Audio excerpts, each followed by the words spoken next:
All right, hello everyone. My name is Peter, and thank you for joining me here today.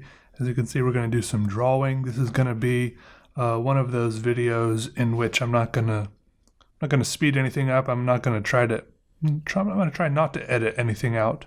You know, pretty much the only thing I'm going to edit out is if I have to get up to, go to the bathroom or cough a lot or anything. Basically, what I want to do is do some drawing in this 4.5. What does it say? 4.5 millimeter reticle. Let me zoom in for you. I like this notebook because it says 4.5 millimeter reticle squared notebook. I can't tell if they spelled squared wrong on purpose or not, but it does have a cool grid system on the inside with these little red crosses in there. And I've already been doing some drawing in it in the past. I don't know if I recorded this stuff or not. Hopefully I've at least posted on Instagram. There's a nice little test page. A little dueling organic shapes there. Skipped a page here because some stuff was bleeding through a little bit. And here's a nice little tower. For this drawing, I actually used the shapes on the grid paper a little bit. As far as pens we're going to use, I have a few different options here. I might use all of them or none of them. Hopefully at least one of them. Here's a little POSCA felt-tipped pen. Okay, that's one option. Muji ballpoint pen. Nice. I actually like this a lot. I use these. These are just great for throwing in my pocket. Whenever I go to the post office and have to fill out forms, I always take one of these in my pocket. And then I might also try out this Additive Pens fountain pen, which looks very kind of serious, mystical, like it should have, maybe come from a laboratory somewhere. And it came with this syringe and this little capsule of petroleum jelly and this thing here. Also, off to the side here, you can see a little bit of it. I have a few items. Maybe we should start with the items here. Okay, look. Make some room here. I have some items that I gathered on a recent walk, which maybe these are intended for a little bit of inspiration, right? To fill our inspiration gas tank, right? This is just, I always have the theory.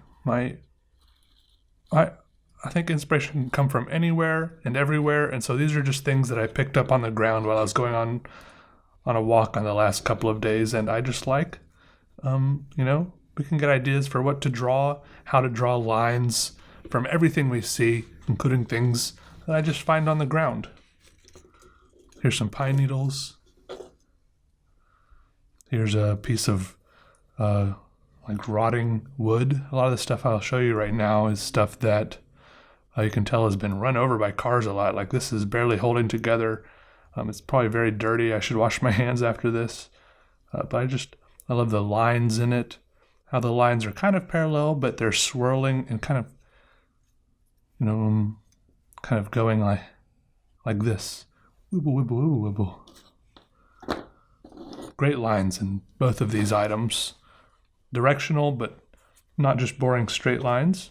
Here we have, I don't know if these are leaves or flower petals. Very nice. Here we have some sort of moss or lichen growing on a little tree branch. When I picked this flower yesterday, it was completely open, bright, and I guess the word is flowering, but now it is, in about the 24 hours since then, it has shriveled up a little bit. It's okay. It's still nice. I can smell it. It still smells good, too. And here, I don't know what the real word for this thing is. Growing up, we had a tree which kind of ruined part of our yard for playing in barefoot. Oh, there's some other sort of seed in there, too. I don't know if this is seed goes with this, or if it was just trapped in there. We called these gumballs, but I love how it looks. It kind of, I don't know, if this drawing something that actually looked like this would actually be a little bit discouraging for me because it's so uniform and spherical, and all the lines, everything comes out from it at the same kind of rate. I mean, and the same distance, and I don't know. I probably wouldn't actually try drawing something that looked exactly like this, but it's still very cool. To me, it looks like a sphere made of crazy bird beaks.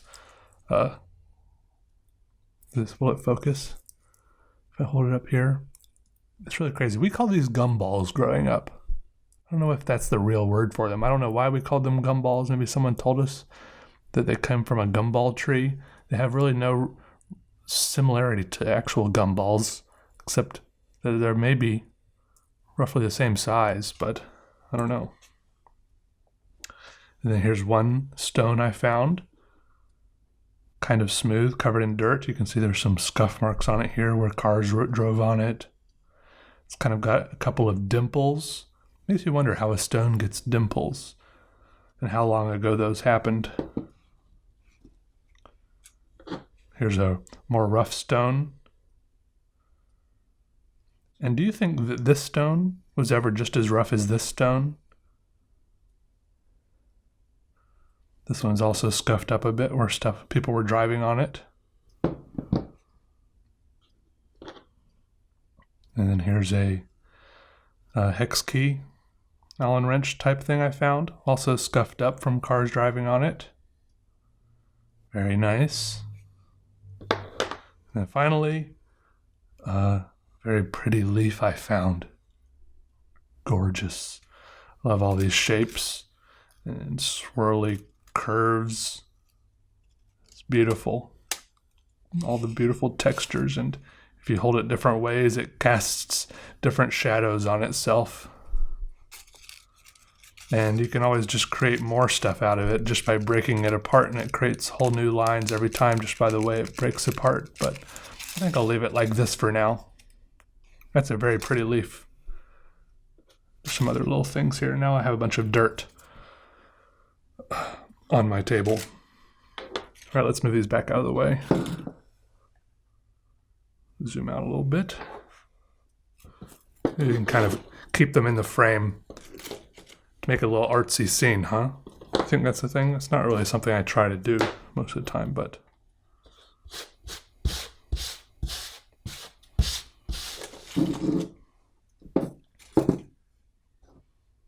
dead flower, flotsam and jetsam, pine needles. Anyways.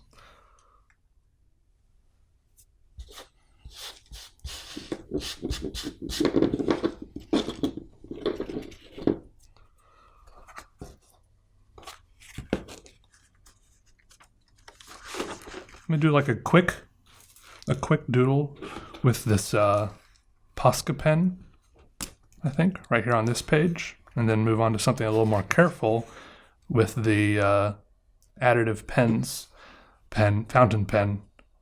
When you put ink in here, it goes into this swirly bit here in the end, which I think is cool.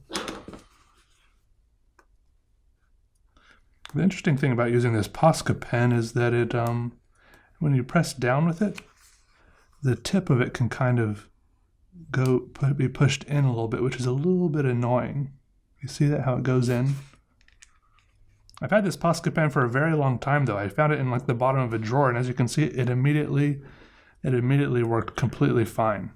I didn't have to struggle with it to get it working at all. I love POSCA pens. They're probably one of my favorite types of pens. I don't know, some of them are definitely more marker than pen.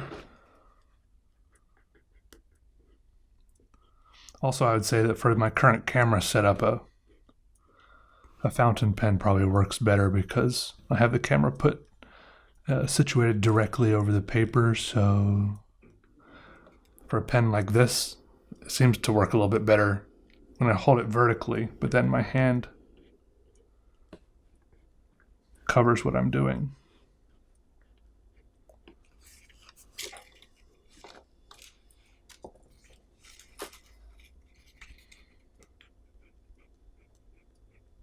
These are really nice lines, though. Very satisfying, dark, crisp. Even though I think it's just some sort of acrylic paint in these pens. I could be wrong, though. Maybe it's ink. It says it's made by Mitsubishi.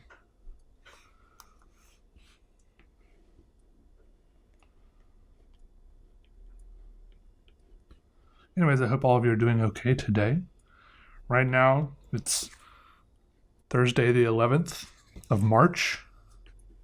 The year is absolutely hurtling by. I just cannot believe it. Like, I was ready. You know, everyone was talking trash about 2020, understandably so, and they're all ready for 2021. And I was like, yeah, I'm ready for 2021. And then, as soon as it arrived, it is like 1/3 gone already. It's like, okay, I'm ready for 2021, but I want to, I don't know. It's like, I want to catch my breath and, like, take a minute, right? And I took a minute and 3 months went by. I guess only 2 months have gone by, but 2 months and a third of the third month. Just want things to slow down for a second, but they won't. Things refuse to slow down.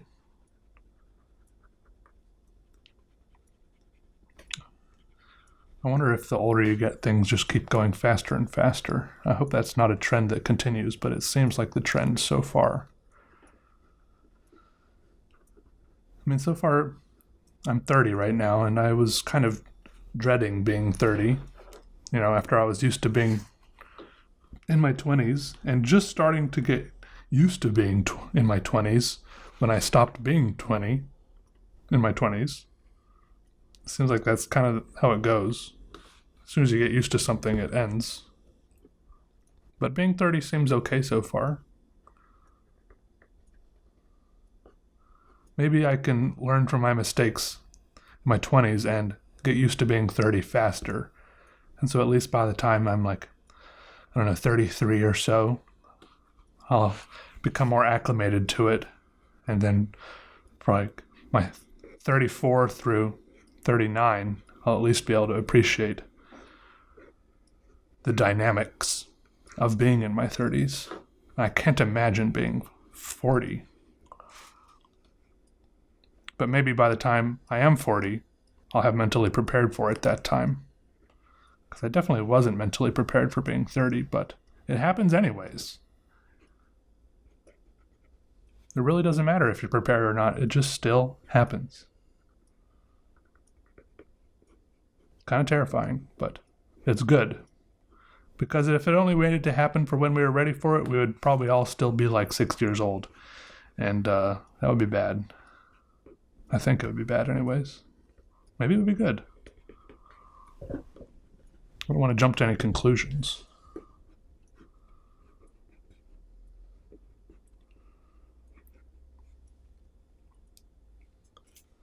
It's a fun little doodle right here. I like this. I do feel like I have to press. I feel like I'm gripping the pen really hard. Like I have to press really hard also.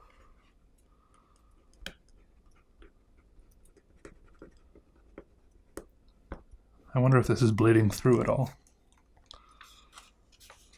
Wow, not at all. Look at that. Would you look at that? What's that from? Would you look at that? I feel like I'm building some sort of weird spaceship here.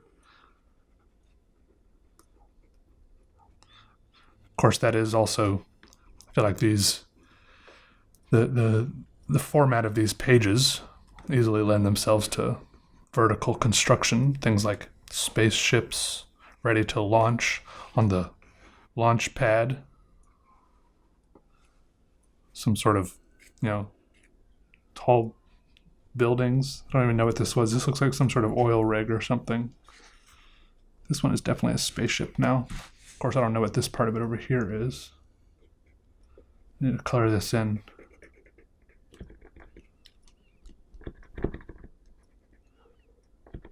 So with the POSCA pens, you push the nib in a few times like this, like I'm doing, and helps it flow a little bit more. Also, if you shake it sometimes it helps a little. There's a little ball in there.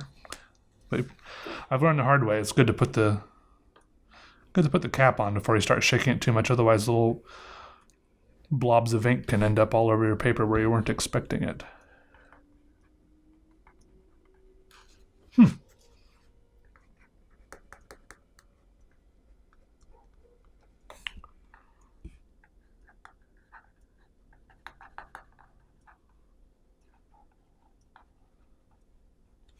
Yeah. What do you think?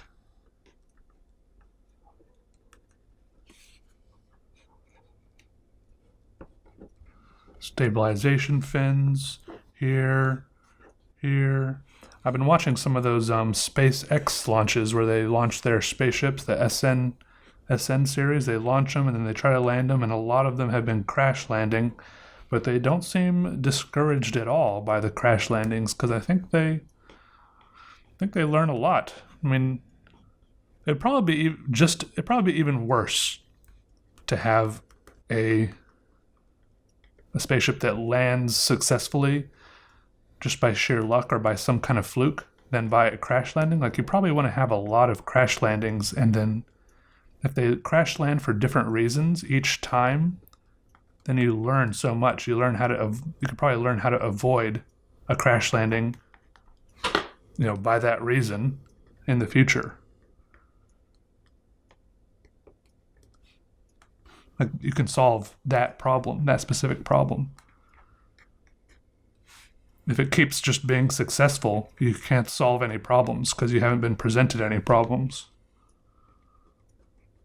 I guess that's one way to look at it, at least. Right there. Space ship. Pretty cool pen. I might scribble a little bit on it with the Muji ballpoint pen too, just to get it in the mix, even though I feel like it doesn't really need it. Let me write here. Space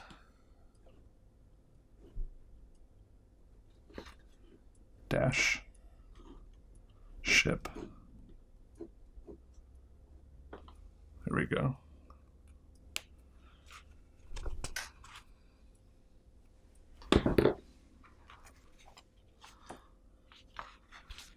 And then next we can draw right here. But I want to draw here, but I don't want this. Maybe I'll go over here and just do a whole new blank page. But first, let's look at this, the Additive Pens pen. I think that's the brand. Definitely comes in a cool capsule here. Opens on both ends.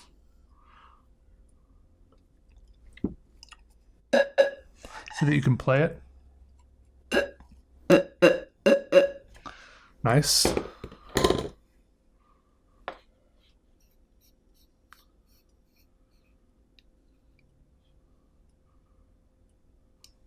You see in there? There's like a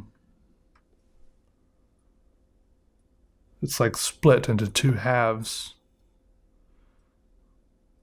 Oh, that looks pretty cool, doesn't it?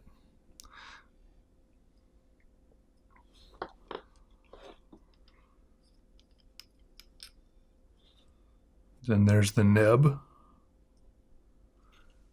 Right, it came with some instructions which I should look at. Thank you for purchasing an additive pen. By the way, I didn't purchase it. This was sent to me by Goldspot, I think. Long time ago. I forgot I had it. We recommend the use of Monteverde ITF inks. I'm actually going to use this Faber-Castell ink, I think. Since I haven't used it before, I also want to try that out. Also, let me get some water while I'm reading this. Don't use J. Herbin, Iron Gall, organic-based inks, or homebrew inks.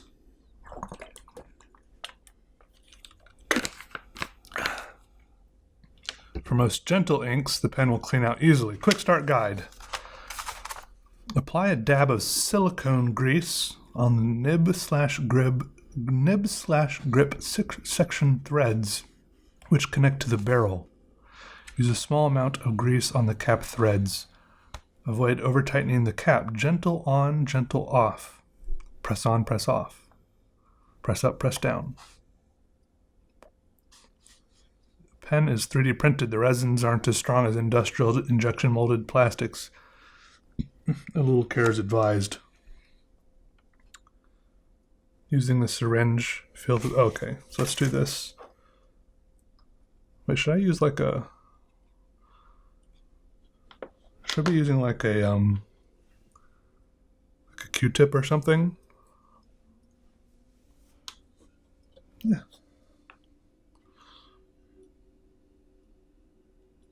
Oh, it feels really weird. Silicone grease. Wait, I think I do need a Q-tip. How else do I...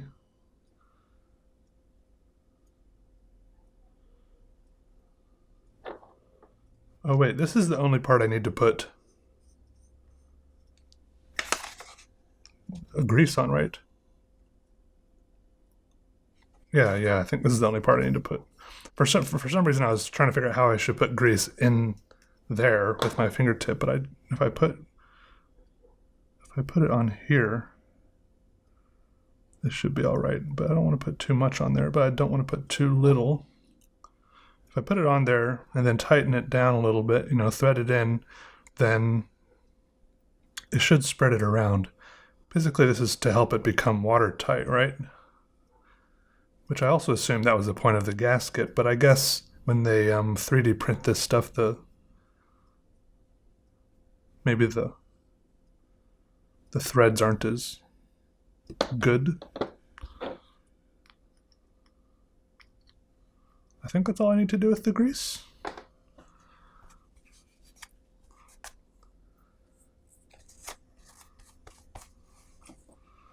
Okay, using the syringe.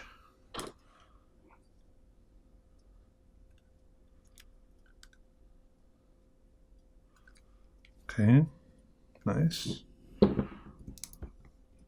Faber-Castell black ink. Is it just me, or does this look kind of brownish, purplish on the lid? Should I shake it up a little bit?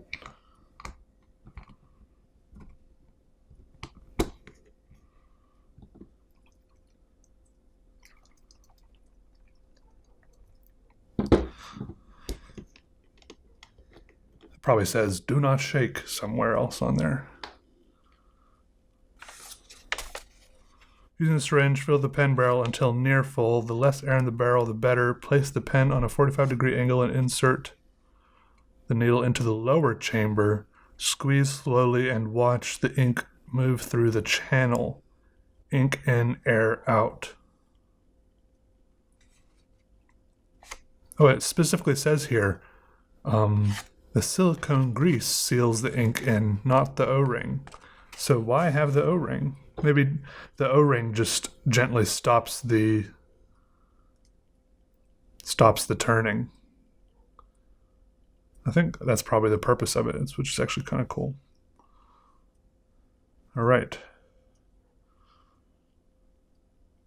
So I think it's all one chamber, but as far as I can tell, like there is a lower chamber, and it goes down, and it connects at the bottom, and then it goes up the top. So that's why it's saying, hold it like this. Let me zoom in for you so you can see it as I fill it. Then I'll put the ink in the bottom, and it should push the air out through the top.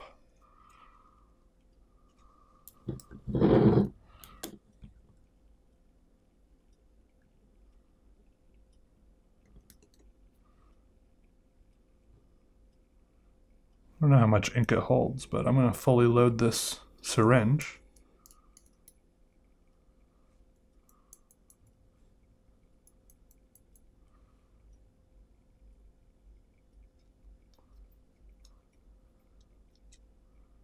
All right, here we go.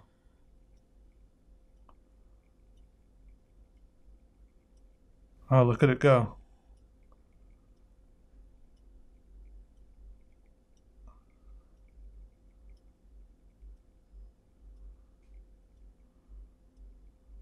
Starting to go back up.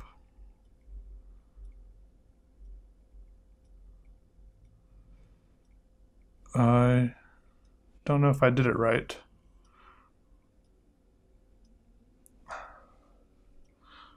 there is a small air pocket here because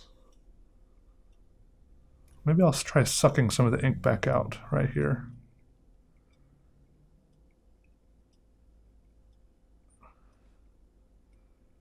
Anyways, I think I'll leave it at that. Okay. I'm not going to try too hard.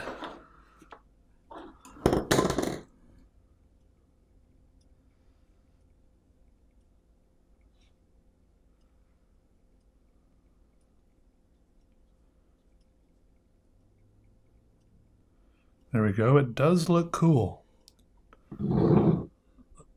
Check it out. Nice. This part up here looks a little gross as the ink mixes with the silicone grease, but this part looks pretty amazing. Let me recap the ink bottle.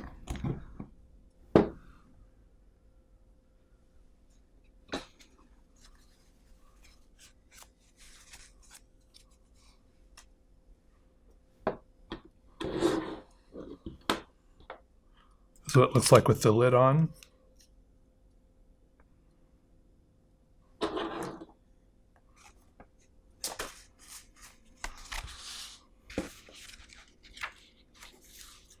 Let me test it out on the front page here. Actually, I just realized that none of the ink has come down to the pen part of the pen yet.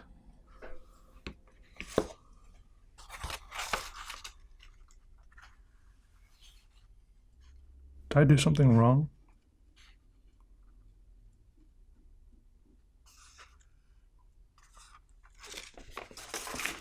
Should I oh yeah, it just needed a little shake, which is kind of a, It's all, I mean, I shook it and a little bit of it went down here.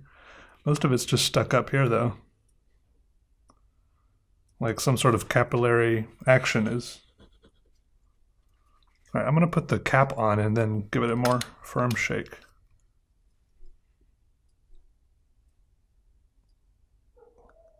Now look at it. Most of it emptied right out. Now the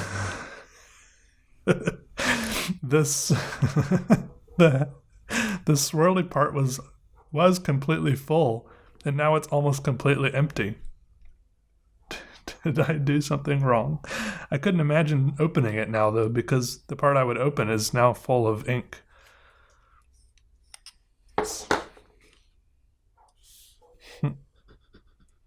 Well, let's see if I can get it to work.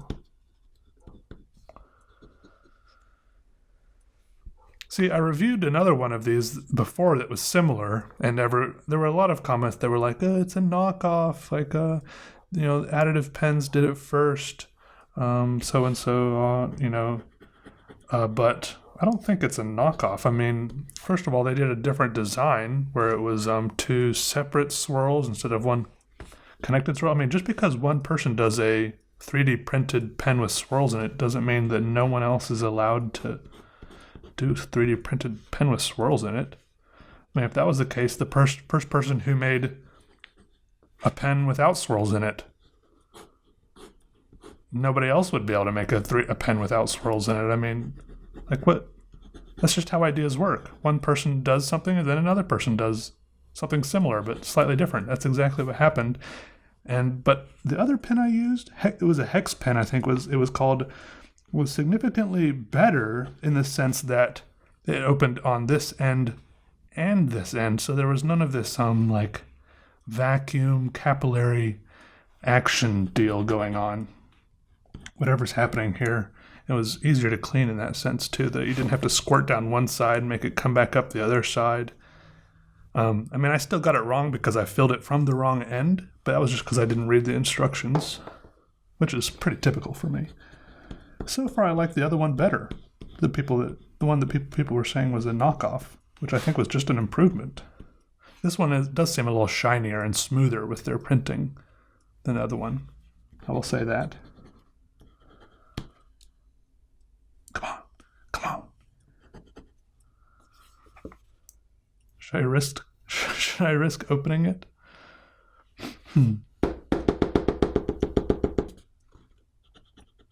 Hello, would like some ink to start flowing, please?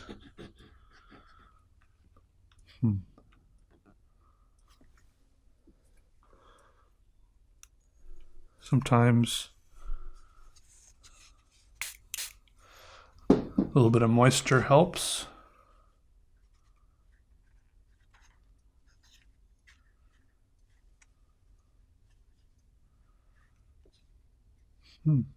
Nothing. I mean, ink has fully come down into this part of the pen. Usually it would start coming into the feed at this point also. Let me put the cap back on and shake even a little harder. Okay, I saw ink spot come into. Uh-oh. Now the wrong part of the pen is unscrewing. Okay, there we go. That was scary.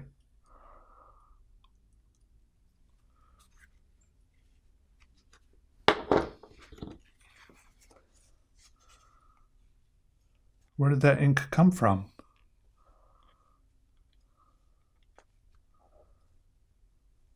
It's coming from like down in here.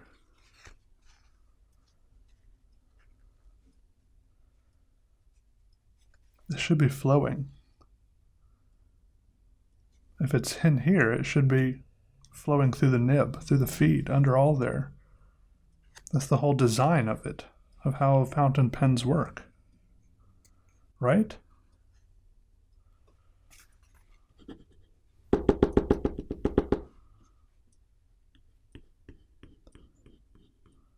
For example, take a look at this, the Peter pen. Wow. Flawless execution. It's barely got any ink left in there.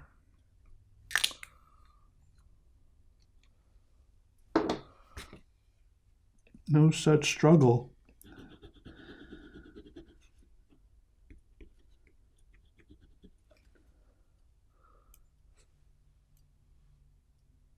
I feel like this could be a huge mistake, opening it right now.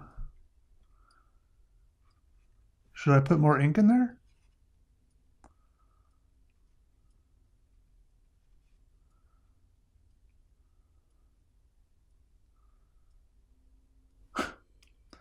I just feel like if I have to struggle this much to get a pen working, it's not worth it for me because there's like a million other pens with which you don't have to struggle this much to get it working.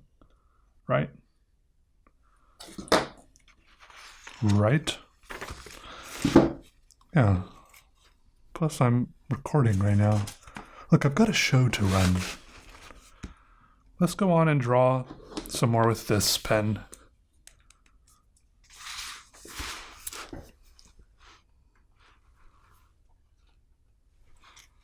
The Muji fountain pen. Sorry, I'm pushing all my little inspiration pieces out of the way. Look, I'm not totally writing off that additive pen as a failure, but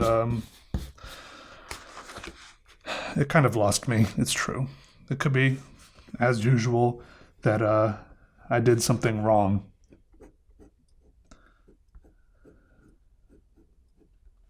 But yeah, who knows? Who knows what happened? I'm ready to move on to a different pen is all. I expect the pens I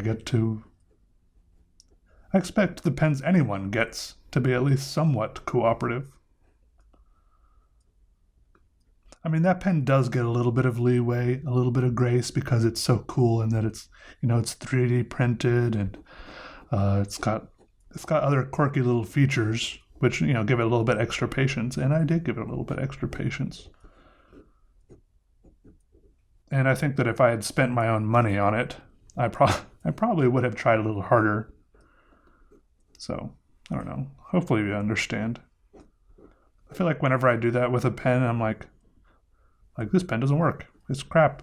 Then there's all these comments like, Peter, you did all this thing wrong and you should have tried harder, or this, that. I'm like, well, I'm allowed to have my own standards of when I think a pen, should have worked by this point or that point. So, who knows?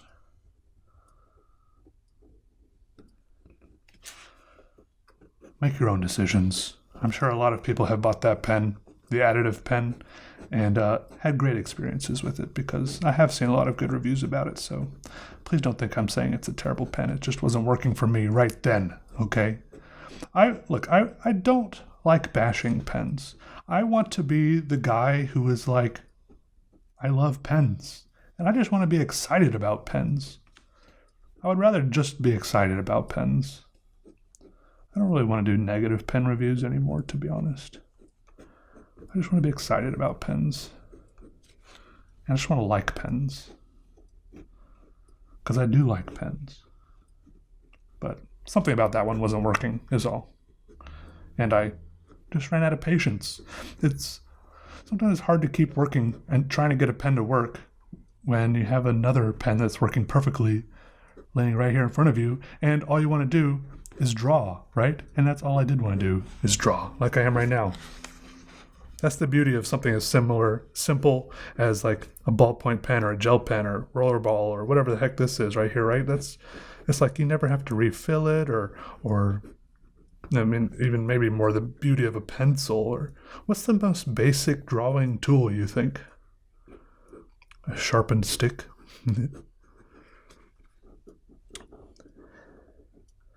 The least amount of stuff you have to do, the smallest barrier of entry to start drawing, the better sometimes. Like that, I think that's one of the probably the most notable downsides of fountain pens for me, is that sometimes you sit down to draw, but then you end up doing all this other stuff that isn't drawing.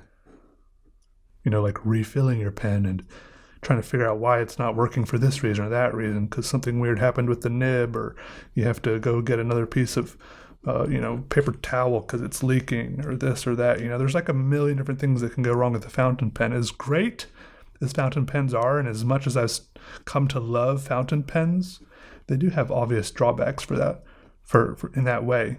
But all those little quirks and features are, part of the reason why fountain pens are such a fun hobby. Because you can sit around fiddling with them all day. And each fountain pen is bound to have its own little quirks and things you have to fiddle with. So it's fun to learn each little thing. You tinker with them, right? It's much harder to tinker with and kind of feel like you're getting to know a pen like this, because there's not much to it. So it's upside and downside. Sometimes you want a pen that there's not much to, and sometimes you want a pen that there's a lot to. It has a little bit more character.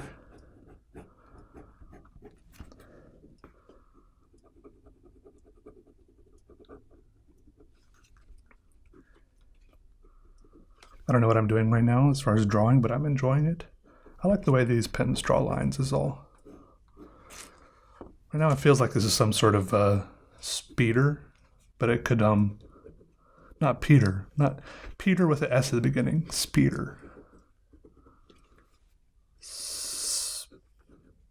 Speeder. That's not what I meant. Speeder.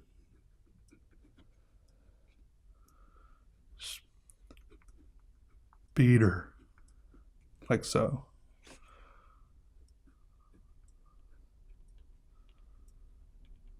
This one.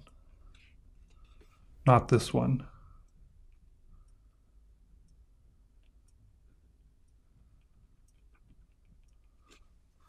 But it could change at any moment. Like sometimes I think I'm drawing one thing, I make some, because I'm the goal of drawing this as fast as I'm drawing right now is that I'm kind of drawing faster than I can make decisions about what to draw. My subconscious is kind of taking the reins, right?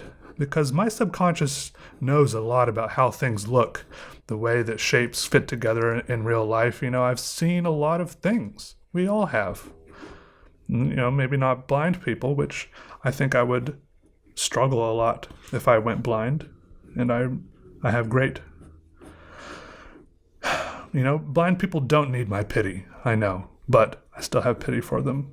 And I'm very thankful for my vision. But I lost my train of thought. I'm just trying not... Basically, I'm trying not to take my vision for granted. Anyways, yeah, we've all seen things. We know how things fit together, just like shapes of a car sitting on a street with like trees and people and trash cans and the curb and stuff. Like, we know how shapes fit together. I don't know. Does that make any sense at all? We don't actually have to make something that looks kind of interesting and cohesive. We don't actually have to say like, hey, this is the exhaust pipe. This is the exhaust pipe manifold, you know? Like, we've all seen enough things to just kind of squish shapes together, I think, and make it look kind of convincing. Because we see a lot of things that we don't know what they are. We've probably, I don't even know if an exhaust manifold is a thing, but I've probably seen one. And it made sense to my mind. There wasn't like a shape in the world where I was like, that doesn't make sense. That shouldn't be there. I'm not saying I draw everything correctly all the time in that sense, but I don't know, that's just been kind of the my mindset lately when I draw at this speed. Let my subconscious go.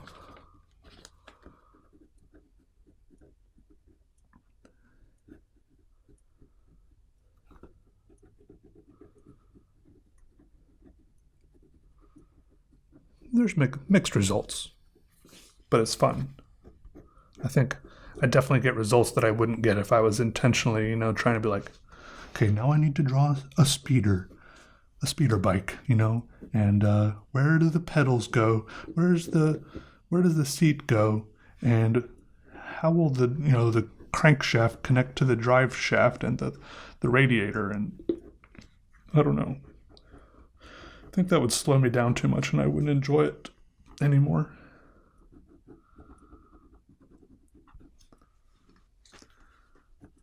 I do think a little bit about stuff like, where the sunlight's coming from. Stuff like that is still kind of in the back of my mind there. Maybe even stuff like shading is closer to the front of my mind than the actual construction of the vehicle or the building or the landscape I'm drawing. But maybe that is kind of interesting.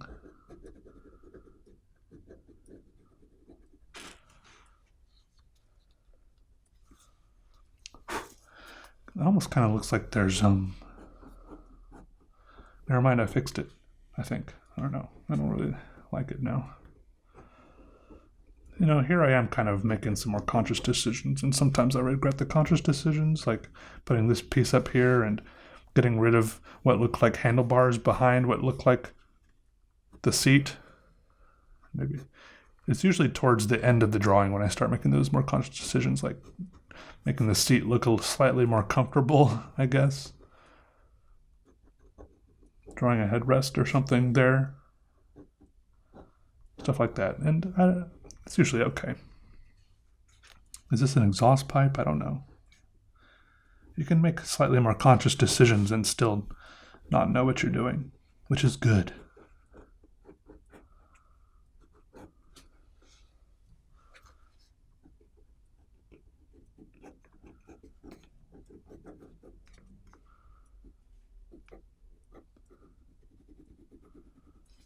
Huh. Now I think I'll try to put like a slightly bit of like a outline around this to make it, at least maybe around the bottom here, to make it look a little bit more like a solid object. Maybe that'll help.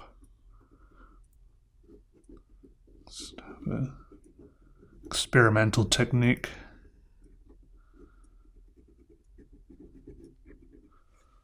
This part up here is very rough and sketchy, If I color in something dark, like this little section there, it kind of recesses back into the vehicle, if that's what this truly is. This doesn't have to be a vehicle just because I was talking about it being a vehicle. It could just be nothing or anything.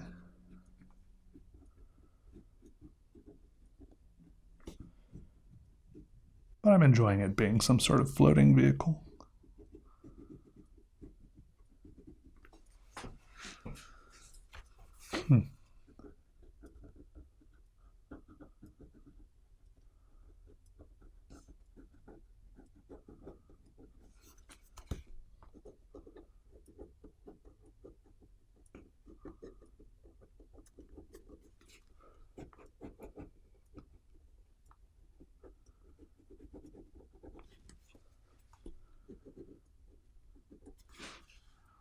I think it's almost done.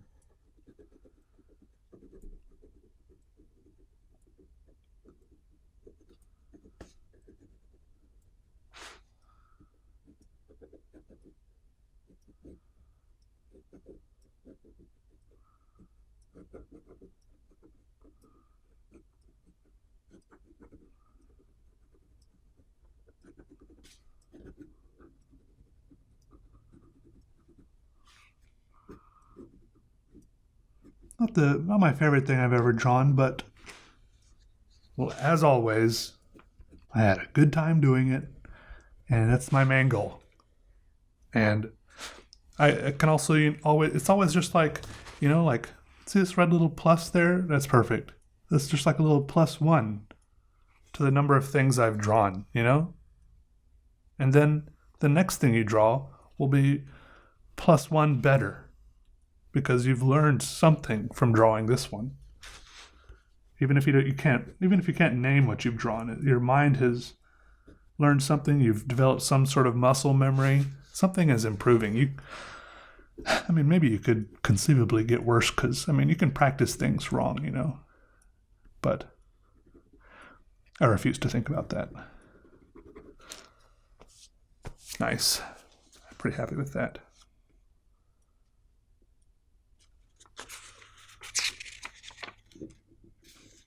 Couple of fun little drawings today. Spaceship and a speeder. Maybe this one is better. A speeder. Nice. Thanks for watching, everyone. Sorry that the additive pens didn't work. I'm not sure what was wrong with it or what I did wrong. It was probably my fault. We can chalk it up to being my fault. But it was fun to look at. I do like how it looks. It's nice and slim. And kind of magical looking. And it was I do like how it was packaged.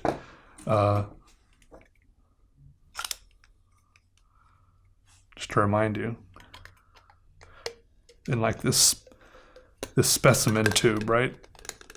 Also, I almost just enjoy having it because I could have it on my shelf like this, and it's like a conversation piece. And if someone picks it up, I could be like, no, wait, don't open that. Whatever you do, do not open that. All right.